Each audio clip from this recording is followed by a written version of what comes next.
now the issue is where the people that have not applied still being employed, and these of us now they're boasting on their friends. Me, I paid the 40 pin to be employed. Is that such a thing happening? Yes, this is what is causing panic in the unemployed doctors. Some of them now getting agitated because they've been waiting for years. Yeah. Then you have someone who's just graduates a month, and then the boss will say, I paid the 40 pin and I got. Let's come to this. So you think that there's some, I'm not confirming, I'm just thinking, and we don't have any because people can come to us, but you think that in some of the recruitment we could have corruption going on in order to get jobs?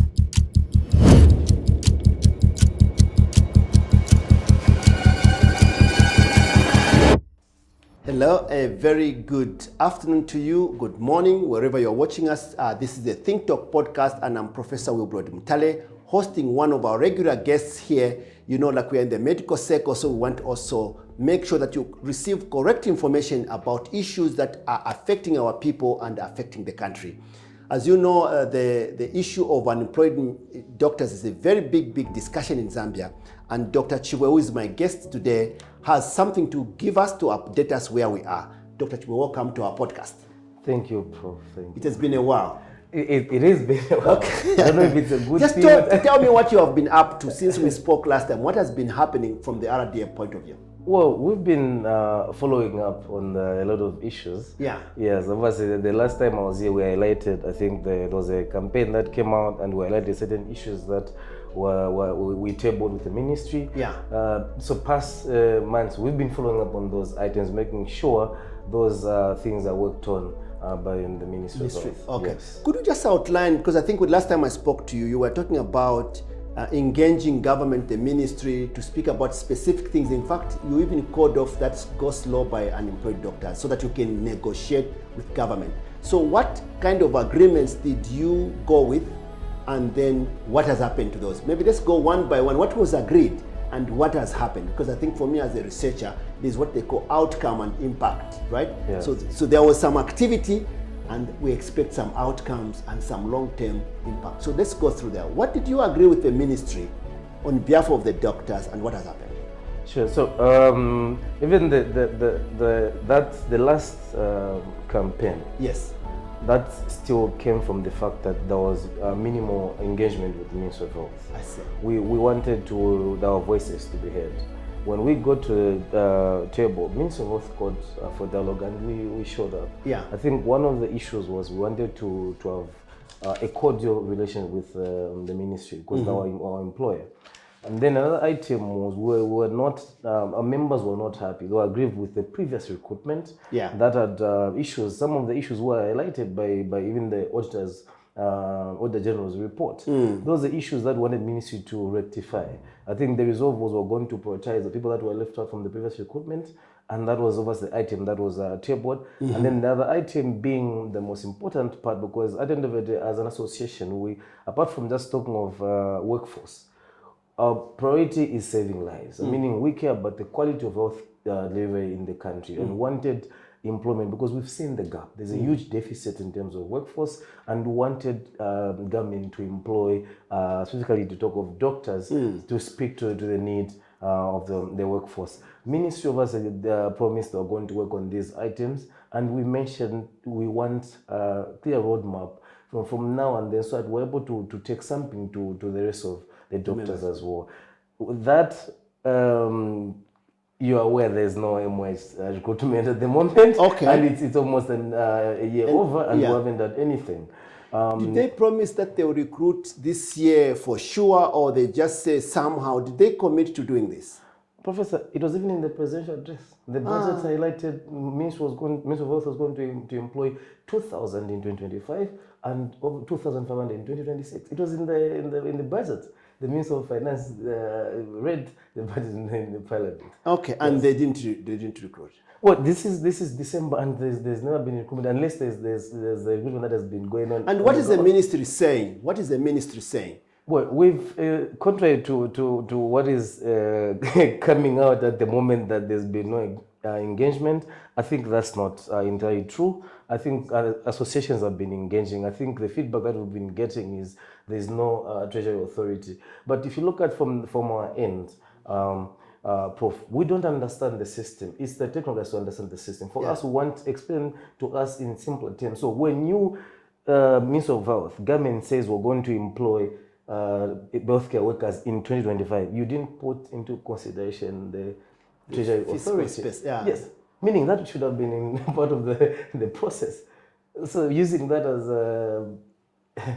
as a reason, it's just not with the members, and people are desperate. They want these jobs. Exactly. Yes. So you talk about let's go back to the one that you raised, where they said they would either when recruiting they would prioritize some of the people. Has anyone been recruited this year, and what kind of people have been recruited? If maybe not following this overall recruitment, but there's replacement, there's something like that. Is there anyone who has gotten a job in the ministry? And you spoke about transparent. That's what we spoke about, like transparent.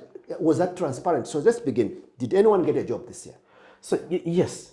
So Prof, previously with the previous minister, I think that was when the database thing started. Yeah. The rationale of the using of the database was to try to absorb people that were part of the applicants at the moment, then call for fresh applications afterwards.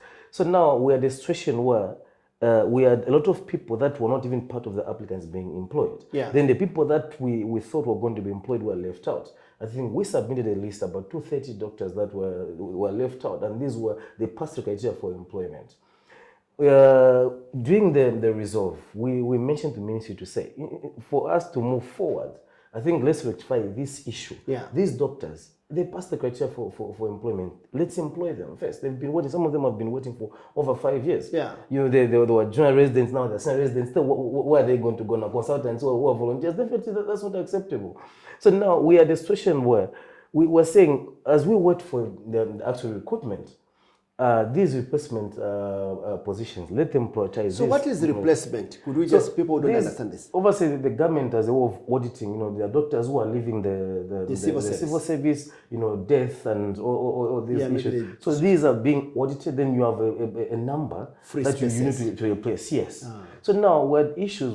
I think from the list, we've had over 80 doctors being employed via this, and these are being employed, through provinces. But now the issue is where the people that have not applied still being employed. And these of us now they're boasting their friends. No, me, I paid the 40 pin to be employed. Is that such a thing happening? Yes, this is what is causing panic in the unemployed doctors. Some of them now are getting agitated because they've been waiting for years. Yeah. Then you have someone who's just graduates a month, and then the boss will say, I paid the 40 pin and I got it. Let's come to this. So you think that there's some, I'm not confirming, I'm just thinking, and we don't have any because people can come to us, but you think that in some of the recruitment we could have corruption going on in order to get jobs. Is that something that you think is happening or is possible? We may have to investigate, but what are your thoughts on that? Well, the people who've been employed, new graduated, meaning if at all we're using the database, meaning they're not in the database. No. So however criteria of employment the system used, I'm not aware of, and we're not aware. Okay. So we don't know which means. Okay, let's leave that because I think, but let's maybe investigate how the people are getting onto the agenda. Maybe it's something that we can pick another day. Maybe talk to somebody who has gotten it, but they won't be so transparent. All right, so I want just also to clarify. So you have gone back to your people, your members, after you are engaging with government. So what are the people thinking about you? Like, are they thinking you're a good leader? Are you representing, what are they, your members, what are they thinking about Dr. Chibwe now? No, but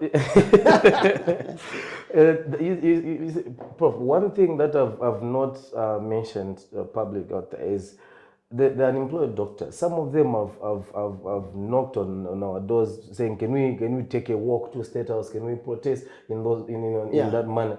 I think as an association, we've tried to be a bit calmer than previously. I think in the past you've had already striking and all those things, going taking walks. I think of late we've just been minding our own business to say if we are where we're not valued, then let's leave and go where we find value. Yeah. And this is home. If we're not valued being in the hospitals, let's go home and watch movies probably. Maybe that will help. Yeah. Yes. So, but then you still have got confidence from your members, and you are helping them, and they are happy with you. Of course, this is not Chibwe's campaign. Yes. Prof. This is not RDZ campaign. It's the resident doctor. It's the unemployed doctors. Yes. Yes. They want to just go back home.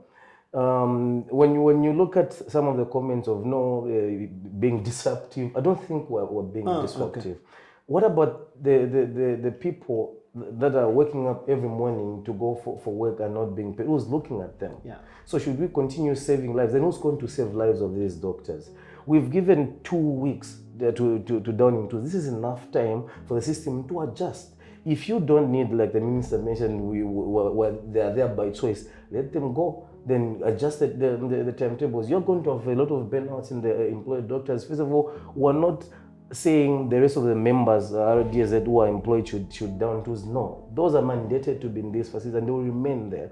But what we don't want is the people, our members that are in these facilities and they're not being appreciated and they're being taken for granted. We'll take a break. So, because I think he's now mentioning, Dr. Chibwe, very important issues like what are the next steps? Where is RDZ going now, given that there's been a non-responsiveness from the issue that they raised with the ministry, and they are also having members putting pressure on them. Should we demonstrate? What should we do? And they have been managing the pressure in that way. There's always a limited time when you can be calm and wait for this. But now there should be some proposal. There was a message, a press conference which was done, I think it's a statement actually, that came out and the ministry is reacting. We want to hear from Dr. Chibwe. What is that they're talking about? So don't go away.